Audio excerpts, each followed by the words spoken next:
మీ business ఏదైనా మీ ఊర్లో promotion చేయాలంటే అది సుమన్ టీవీతోనే సాధ్యం. ఇప్పుడే సంప్రదించండి.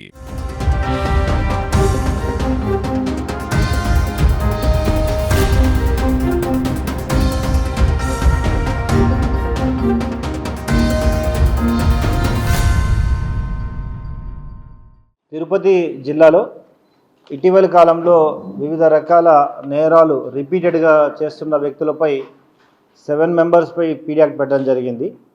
అదేవిధంగా మళ్ళీ 6 మంది గంజాయి, ముఖ్యంగా గాంజా మరియు మారకద్రవ్యాల నియంత్రణలో భాగంగా రిపీటెడ్గా అఫెన్స్ చేస్తున్న వారిని గుర్తించి వారిపై శ్రీకాళహస్తి 2, 1 టౌన్ 2, 2 టౌన్ 2, సూలూరుపేట తడన్ 1, తిరుచానూరు పోలీస్ స్టేషన్ 1ని ఐడెంటిఫై చేసి 6 మందిపై ఫిట్ ఎన్డీపీఎస్ యాక్ట్ కింద పీడీ యాక్ట్ని నమోదు చేయడం జరిగింది.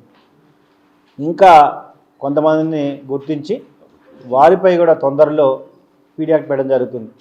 ఈ మీడియా సమావేశం ద్వారా తిరుపతి జిల్లాలో ఎవరైతే ఈ మాదక ద్రవ్యాలు లేదా గాంజా సప్లై చేయడం, తీసుకురావడం, వాటిని వినియోగదారులకు ఇవ్వడం, డిస్ట్రిబ్యూట్ చేయడం ఏది చేసినా, నిల్వ ఉంచినా ఖచ్చితంగా కేసెస్ రిజిస్టర్ చేసి వారిపై రిపీటెడ్గా ఒకటి కాకుండా ఎక్కువ కేసెస్లో ఇన్వాల్వ్ అయితే పీడీ యాక్ట్లో పంపడం జరుగుతుంది.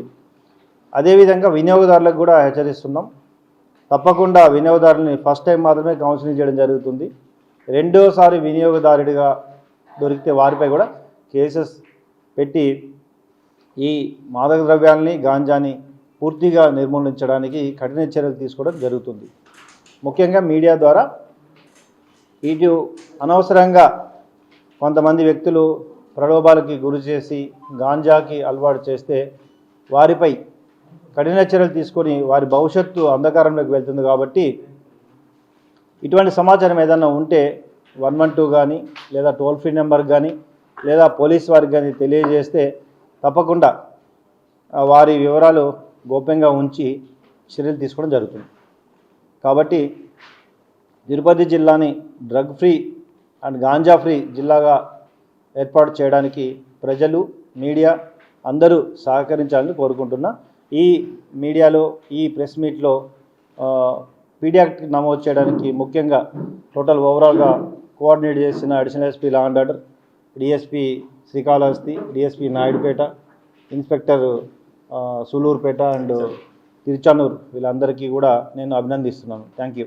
బహుశా ఉండొచ్చు, చాలా ఐడెంటిఫై చేశాం జిల్లాలో, ఇది ఫస్ట్ టైము. అంటే మొన్న కూడా కొంతమంది గాంజా బాడీలో అఫెన్సెస్, గాంజా మరియు దొంగతనాలు కంబైన్డ్గా ఉన్నారు. ఈసారి ఓన్లీ గాంజా మీదే పెట్టాం. ఓన్లీ డ్రగ్ అంటే ఇక్కడ మనం డ్రగ్స్ అనేది తీసే బ్రాడర్ వర్డ్. ఇక్కడ తిరుపతి జిల్లా అనేది వచ్చేటప్పటికి గాంజా మాత్రమే. సో దాని మీద చర్యలు తీసుకోవడం జరుగుతుంది. ముఖ్యంగా గాంజా రిలేటెడే అఫెండర్స్ని ఐడెంటిఫై చేయడం జరిగింది. ఇంకా తొందరలో మళ్ళీ ఒక 7-8 మందిని కూడా ఐడెంటిఫై చేసాం. వాళ్ళని కూడా లోపలికి పంపిస్తారు తొందరలో, వెరీ సూన్. సో కాబట్టి గాంజా రిలేటెడ్గా ఎవరు రిపీటెడ్ అఫెన్సెస్ చేసినా తప్పకుండా వారిపై కఠిన చర్యలు తీసుకోవడం జరుగుతుంది. మన దగ్గర ఢిల్లీ, హైదరాబాద్ అంతా eagle, narcotics, Delhi crime joint operation చేశాయి కదా సార్. నా లింక్స్ ఏమన్నా మన దాకా ఏమన్నా ఉన్నాయి? మేజర్గా మనకు గాంజా కేసెస్ కూడా ఇది ట్రాన్సిషన్ ఏరియా అయిపోతుంది. అటు ఒరిస్సా లేదా ఛత్తీస్గఢ్ ఏరియా నుండి గాంజా తీసుకొని వచ్చేటప్పుడు ట్రైన్స్లో తీసుకొచ్చి అటు గూడూరు, ఇటు తిరుపతి, ఎందుకంటే ఎక్కువగా మన ప్రయాణికులు, భక్తులు వస్తుంటారు కాబట్టి వారిలో వాళ్ళ యొక్క గుంపులో వీళ్ళు కలిసిపోయి ఇక్కడ దిగి ఇక్కడి నుండి తమిళనాడు, అటు కర్ణాటక ప్రాంతాల నుండి వాళ్ళని రప్పించి వాళ్ళకి హ్యాండ్ ఓవర్ చేయడము, లేదా ఇక్కడ దిగి మళ్ళీ ట్రైన్ మారడం, ఇలా జరుగుతుంది ట్రాన్సిషన్ రైట్. సో దానికి కూడా చాలామంది మా టీమ్స్ కొన్ని కంటిన్యూగా ఎవ్రీడే ట్రైన్ ఎక్కి దిగుతున్నారు, చెక్ చేసుకొని దిగుతున్నారు.